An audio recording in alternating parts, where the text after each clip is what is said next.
When you're dealing with services, you have three major categories that really fall in and under services. The first is assess. You have some sort of assessment. The second is deliver. And the third is maintain.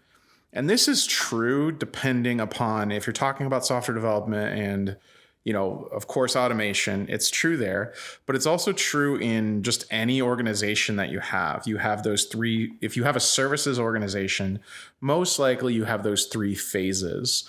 So within these major series of assess, deliver, and maintain projects, we do several different things. So we either have like an assessment that we go out and we do an assessment of the environment. We say, okay, what do you have for automation? What workflows are you currently doing? We're basically Office Space, where we go in and we say, what is it that you do here? We have a period of that where we make our assessments. Then we come back, we talk to the engineers, we talk to our architects, we kind of devise a roadmap and a plan for the customer to then move forward. And we say, okay, bam, first you need, as an example, some configuration compliance, then some firewall rule automation, then, some deployment of orchestration tools and techniques. So we devise like a roadmap for the client to then say, yes, we would like to do that. We bring in a few engineers, we bring in some architects, we bring in some PMs, and we just make that happen. As a managing consultant, it's my job to make sure that delivery happens as expected per the scope of work. So we have a scope of work that is written and it says, okay, it's either a monthly, it's a fixed milestone project. It could be subscription based. It's just whatever is in the contract and what we're doing over on professional services side. Managing consultants make sure that all those things happen. If we have to bring in other personnel, if we have to bring in other resources, the managing consultant would then grab those people, grab those resources. I keep saying resources. I don't mean resources. We grab the people and we grab the engineers and we bring them into the engagement, into the problem to help solve the issues. So we may partner and work with the dedicated PMs or Scrum Masters that are on the particular engagement. We'll jump into a Jira board, for instance. We'll go through all of the backlog. We'll bring them into the sprints. We'll make sure that all the tasks get accomplished and done. Make sure that everything is tagged appropriately, has correct story pointing. Just all of the elements of project management and program management is involved in the role as well. And then also technical guidance. So if any of the engineers have any technical questions or problems, we either answer that, or if we can't, we know who we can bring in or go to get those answers. More specifically in my role, what I'm trying to do is make my teams more self-sufficient so they know where to go to get the answers so that I'm not the bottleneck for any one of my engagements. And what that allows me to do is kind of scale up the number of engagements that I can then manage. I also do a lot of pre-sales support, so supporting the sales teams and getting the answers that they need that our clients are asking. I'll join sales calls or review scopes of work and make sure that we can do the things that are listed on that. And then we have some internal initiatives. I'm actually building out a service offering that we have right now.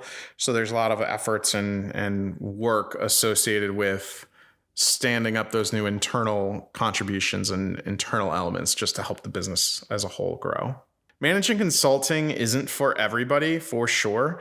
You need to be able to context switch and task switch throughout the day, and a lot of times, perhaps, depending on the number of engagements that you're on. It's very meeting heavy. So if you don't like meetings, maybe consider not being a managing consultant. But also, it's very rewarding. I do like both watching my clients grow in their automation journey. I love seeing a client just get it and have those light bulb moments of like, oh man, this is cool. And there's certain times that we all sit around on a client call and we're just like, yeah, this is pretty cool. There's the aspect of that. There's also the team building aspect that I really love. I love growing engineers that are on my team and making them more self-sufficient and more a well-rounded engineer that hopefully they will carry on through their journey regardless of where they go or what they do.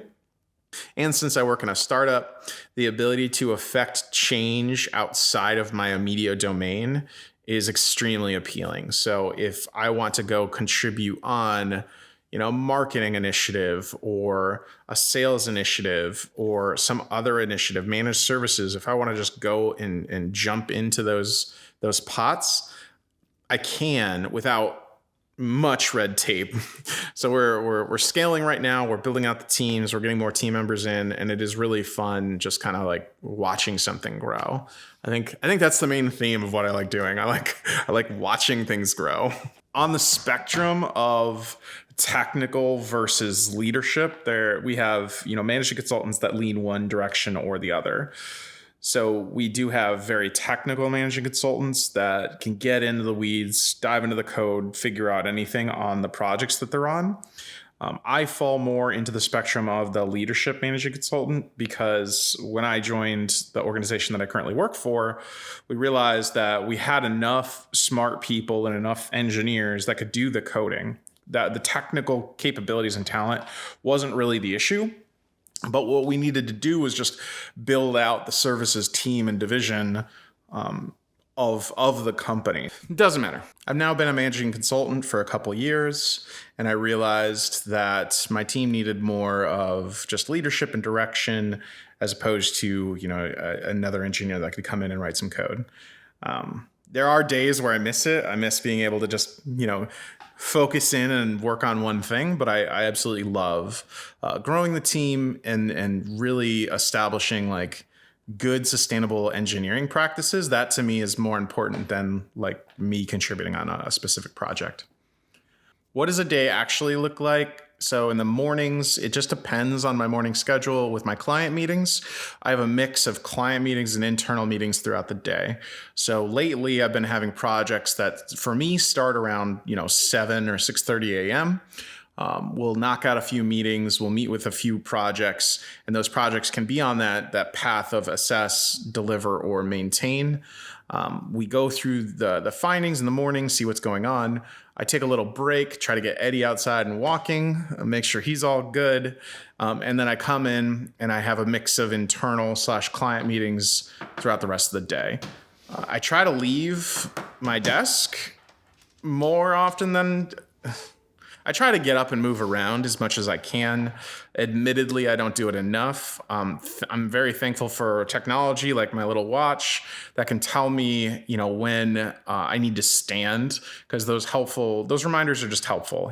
Throughout the projects and throughout the day, I can just get caught up in what I'm doing, and I can just forget to do simple things like stand up and stretch and move around. So that's always helpful. You need to be able to do that, and you need to be able to remind yourself of that, like when you're working remotely. I use the gym or the physical activity in the evening as a demarc. I really like shutting off my work brain at a certain time every day. It kind of just time boxes, get everything you're supposed to or need to get done during the day, and then save the evenings for, your personal life. And yeah, that's a typical day. Now tonight, I'm doing something a little out of the ordinary. I'm going to a Christmas party with the people from my gym. So I might throw a little video on here of me getting ready for that. How do I look? Fit check, right? Is that what the kids are doing? That's what the kids are doing these days? All right, I'm about to go to my Christmas party. Y'all have a good night.